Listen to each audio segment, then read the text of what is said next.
आज बात करते हैं वाक्य की, ठीक है। तो वाक्य के बारे में बताते हैं। तो क्या जैसे दिए एग्जाम्पल के लिए दिया है, सुखदेव गांव जा रहा है, ठीक है। तो सुखदेव गांव जा रहा है, तो इसको कैसे तोड़ सकते हैं, यहां ध्यान से देखो। तो सुखदेव को हम कैसे तोड़ सकते हैं, जैसे सु प्लस खा प्लस दे प्लस वा, सुखदेव। इसी प्रकार गांव जा रहा को भी हमने तोड़ लिया, ठीक है। अब क्या सुखदेव को, इन शब्दों को भी हम क्या तोड़ सकते हैं। तो देखो क्या, सा प्लस सु यानी सु, है ना। खा को भी इसी प्रकार से तोड़ लिया, दा को भी तोड़ लिया और वा को भी तोड़ लिया। अर्थात हमें यहाँ स्वर और व्यंजन मिल रहे हैं।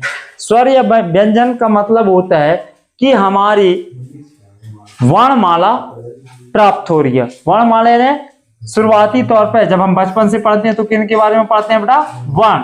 वर्ण मीन्स क्या होता है, अक्षर, ठीक है ना। तो हमें यहाँ क्या, अक्षर। तो अक्षरों के माध्यम से हमको क्या प्राप्त होता है, एक शब्द प्राप्त होता है। क्या प्राप्त होता है, शब्द। शब्द जैसे हो गया सुखदेव, सुखदेव क्या हो गया, एक नाम, है ना। नाम प्राप्त हो गया, शब्दों के मेल से हमको क्या प्राप्त हो गया, एक वाक्य। तो कहने का मतलब ये होता है कि वाक्य की सबसे छोटी इकाई, वाक्य की सबसे छोटी इकाई क्या होती है, वर्ण, अर्थात अक्षर, जो हम बचपन से पढ़ते आ रहे हैं। वर्णों के मेल से शब्द का निर्माण होता है और शब्दों के सार्थक समूह से किसका निर्माण होता है बेटा, वाक्य का निर्माण होता है। और वाक्यों के समूह से किसी गद्य या पद्य रचना का निर्माण होता है, ठीक है ना। तो छोटी इकाई क्या हो गई, वर्ण। दूसरी इकाई क्या हो गई, शब्द। और तीसरी इकाई क्या हो गई, वाक्य। अब इसके आगे अब किसके बारे में पढ़ेंगे बेटा, वाक्य। क्या अगर वाक्य होते कितने प्रकार के हैं, ठीक है ना। तो वाक्य से पहले एक छोटा सा एग्जांपल देख लेते हैं, किसके बारे में, शब्द के बारे में। तो शब्द कितने प्रकार के होते हैं, तो शब्द मूलतः दो प्रकार के होते हैं। कितने प्रकार के होते हैं, मूलतः दो प्रकार के होते हैं। पहला तो ये होता है कि सार्थक शब्द जिसका कोई मतलब निकलता है, और दूसरा होता है निरर्थक शब्द जिसका कोई मतलब निकलता। जैसे सार्थक शब्द में क्या हो गया कि मैं गांव जा रहा हूं, एग्जाम्पल के लिए मैं गांव जा रहा हूं, एक सिंपल साधारण वाक्य है, ठीक है। लेकिन यदि मैं बोलूं जैसे कोई मेहमान आ जाता है, तो अपन लोग आम भाषा में क्या बोलते हैं कि बेटा मेहमानों के लिए चाय वाय लाओ।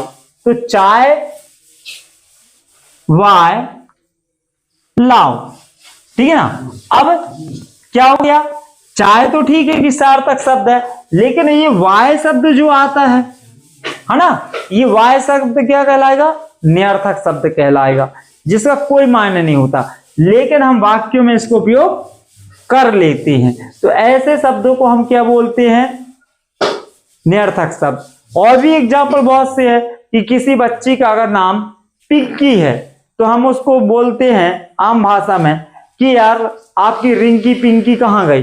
पिंकी तो ठीक है, रिंकी कहाँ से उपलब्ध हो जाती है। तो कहने का मतलब है कि सार्थक शब्द और निरर्थक शब्द में हमको भेद मालूम होने चाहिए।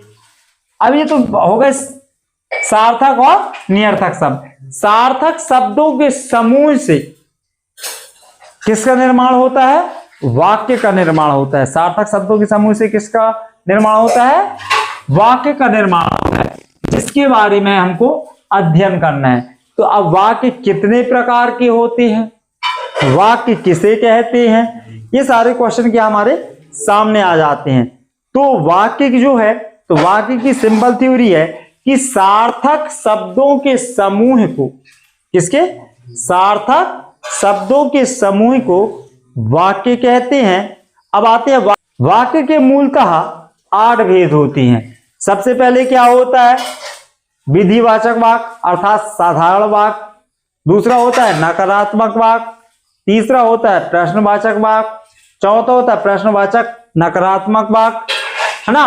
पांचवा होता है आज्ञा सूचक वाक्य, संदेहवाचक वाक्य, ठीक है ना, संकेतवाचक वाक्य, इच्छात्मक वाक्य, ठीक, और विस्मयबोधक वाक्य। ये 8 प्रकार के वाक्य होते हैं जिसके बारे में हम अध्ययन करेंगे।